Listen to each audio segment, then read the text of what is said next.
দেশ বিদেশের লক্ষাধিক মানুষের উপস্থিতিতে ঢাকার আরামবাগে অনুষ্ঠিত হয়েছে বিশ্ব আশিকে রাসূল সাল্লাল্লাহু আলাইহি সাল্লাম সম্মেলন ২০২৫।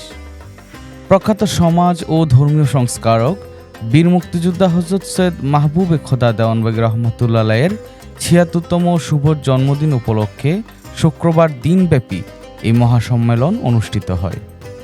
সম্মেলনে দেশের বিভিন্ন প্রান্ত থেকে আগত আশিকে রাসূল ছাড়াও আলেম উলামা, বিচারপতি, বিশ্ববিদ্যালয়ের শিক্ষক, গবেষক ও নানা শ্রেণী পেশার মানুষ অংশ নেন। আলোচনায় উঠে আসে সুফিবাদের শান্তিময় দর্শন এবং দেওয়ানবাগী হুজুরের জীবনব্যাপী সংগ্রাম ও আদর্শের কথা। সম্মেলনের আহ্বায়ক ইমাম প্রফেসর ডক্টর কুদরতে খোদা হুজুর তার বক্তব্যে দেশব্যাপী মাজার, দরবার ও সুফিবাদদের ওপর হামলার তীব্র নিন্দা জানান। সব ধরনের বিভেদ ভুলে সম্প্রীতি ও সহনশীলতার বাংলাদেশ গড়ার আহ্বান জানান তিনি। আমি মালিকের কাছে দয়া চাই, আমাদেরকে শান্তিময় দেশে রাখার সুযোগ দেন, যেই দেশে আর মাজার ভাঙা হবে না, যেই দেশে আর রওজার উপরে আঘাত করা হবে না, যেই দেশে আল্লাহর ওয়ালিদেরকে আর গালি দেওয়া হবে না, যেই দেশে কোনো ওয়ালি আল্লাহর মাজারের উপরে আঘাত করা হবে না। আমরা একে অপরকে সম্মান দিয়ে, ইজ্জত দিয়ে, ভালোবাসা দিয়ে এগিয়ে যেতে পারি, মালিকের কাছে সেই দয়া ভিক্ষা চাই। তিনি বলেন, দেওয়ানবাগী হুজুর সারা জীবন শান্তি ও মানবতার বাণী প্রচার করে গেছেন।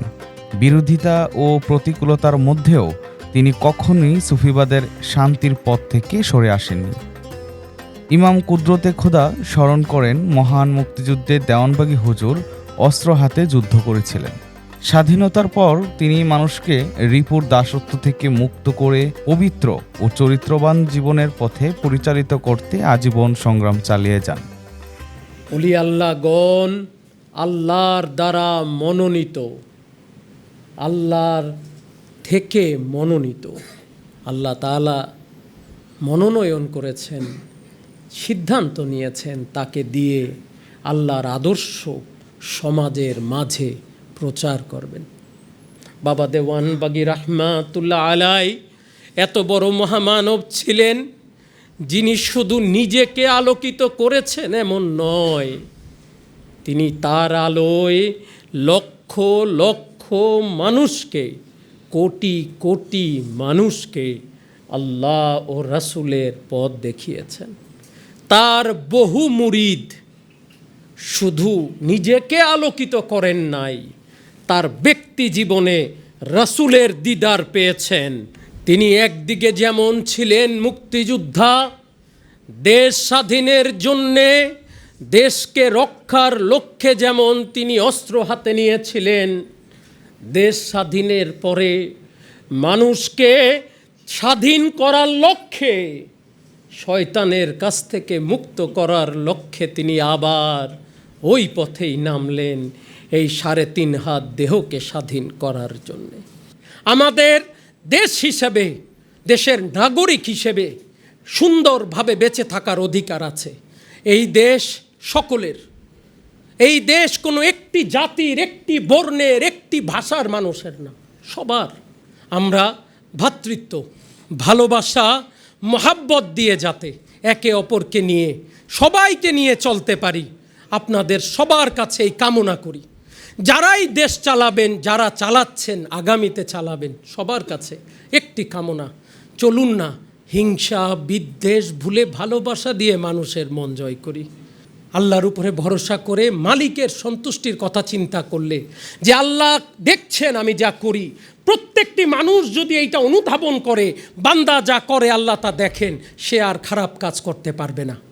চলেন না একটা সুন্দর শান্তিময় সমাজ উপহার দেই, চলেন না সবাই মিলে একটা ভালোবাসা এবং একটা ভ্রাতৃত্ব তৈরি করে দেই, সবার কাছে এই কামনা করি। তিনি বলেন, যারা আল্লাহর ওলিদের মাজারে হামলা ও ভাঙচুরে জড়িত, তারা ইসলামের প্রকৃত চরিত্র ধারণ করতে পারেননি। চরিত্রবান হতে হলে আল্লাহর ওলিদের সান্নিধ্যে যাওয়ার বিকল্প নেই বলেও তিনি মন্তব্য করেন। সম্মেলনে জানানো হয়, দেওয়ানবাগী হুজুরের আত্মশুদ্ধির শিক্ষা বর্তমানে বিশ্বের শতাধিক দেশে ছড়িয়ে পড়েছে।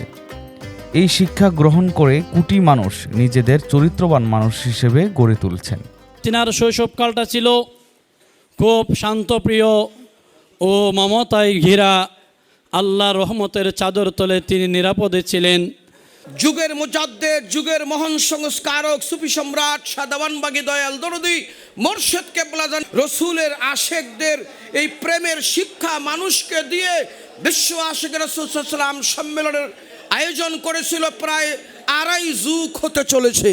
তিনি স্বধর্মীয়দের অজ্ঞতা ও বিধর্মীয়দের চক্রান্তের ফলে পবিত্র কোরআন হাদিস ও বিরোধী যেসব বিধান মুসলিম সমাজে প্রচলিত রয়েছে সেগুলোর সংস্কার সাধন করেন, প্রতিষ্ঠা করেন মোহাম্মদ ইসলাম।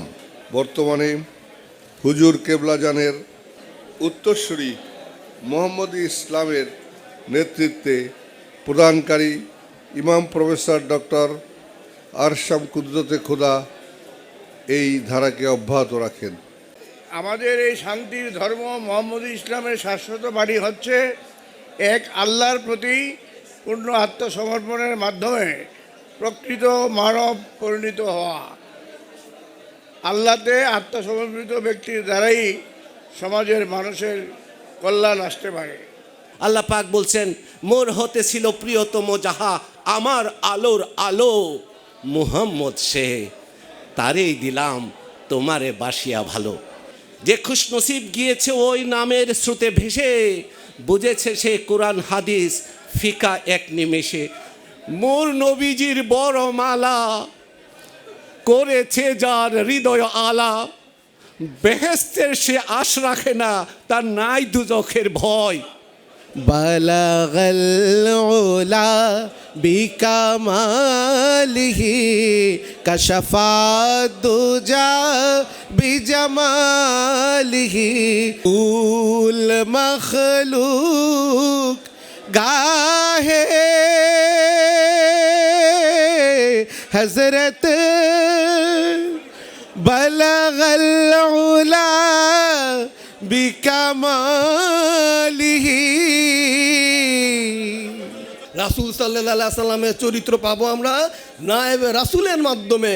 আর নায়েবে রাসূল হচ্ছেন আমার মহান ইমাম প্রফেসর ডক্টর কুদরতে খোদা মাদ্দাজুলিল আলী হুজুর কেবলাজান। মোহাম্মদ ইসলামের বর্তমান নেতৃত্ব দানকারী মহামানব ইমাম প্রফেসর কুদরতে খোদা মাদ্দাজুলিল আলী হুজুর নেতৃত্ব দিয়ে যাচ্ছেন এবং সব জায়গায় মোহাম্মদ ইসলামের চর্চা সঠিকভাবে হচ্ছে। ভোর 3:30 থেকে বিকাল 3টা পর্যন্ত চলা এই সম্মেলনে পর্যায়ক্রমে মোরাকাবা, মিলাদ, হামদনাথ, জুমার নামাজ, দোয়া মোনাজাত, ইসলামী আলোচনা, গবেষণাধর্মী বক্তব্য এবং স্মারক গ্রন্থ উন্মোচন করা হয়।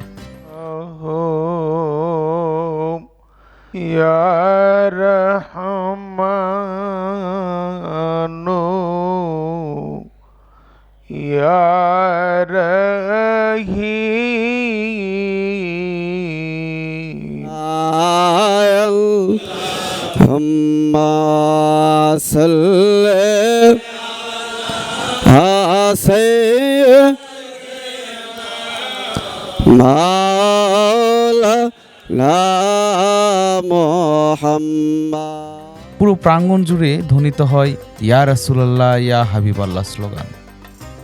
অনুষ্ঠানে বক্তারা দেওয়ানবাগী হুজুরের জীবন দর্শন তুলে ধরে বলেন, মানুষ কিভাবে আল্লাহর নৈকট্য ও সন্তুষ্টি অর্জন করতে পারে সেই পথ নির্দেশ তিনি সারা জীবন দিয়ে গেছেন। 1949 সালের 14 ডিসেম্বর ব্রাহ্মণবাড়িয়া জেলায় জন্ম নেওয়া দেওয়ানবাগী হুজুর 1969 সালের গণঅভ্যুত্থানে নেতৃত্ব দেন এবং মহান মুক্তিযুদ্ধে সংগঠকের ভূমিকা পালন করেন। 1974 সালে সেনাবাহিনীর চাকরি ছেড়ে তিনি আধ্যাত্মিক সাধনায় নিজেকে নিবেদিত করেন। 1985 সালে নারায়ণগঞ্জের দেওয়ানবাগে দরবার শরীফ প্রতিষ্ঠার মাধ্যমে তিনি দেওয়ানবাগী নামে পরিচিত হন। পরবর্তীতে দেশে ও বিদেশে অসংখ্য দরবার, খানকা ও জাকের মজলিস প্রতিষ্ঠার মাধ্যমে সুফিবাদের শান্তির বাণী ছড়িয়ে দেন। সম্মেলনে আলোচনায় মানুষকে চরিত্রবান হিসেবে গড়ে তুলে আল্লাহর সন্তুষ্টি লাভের উপায় নিয়ে আলোচনা করা হয়।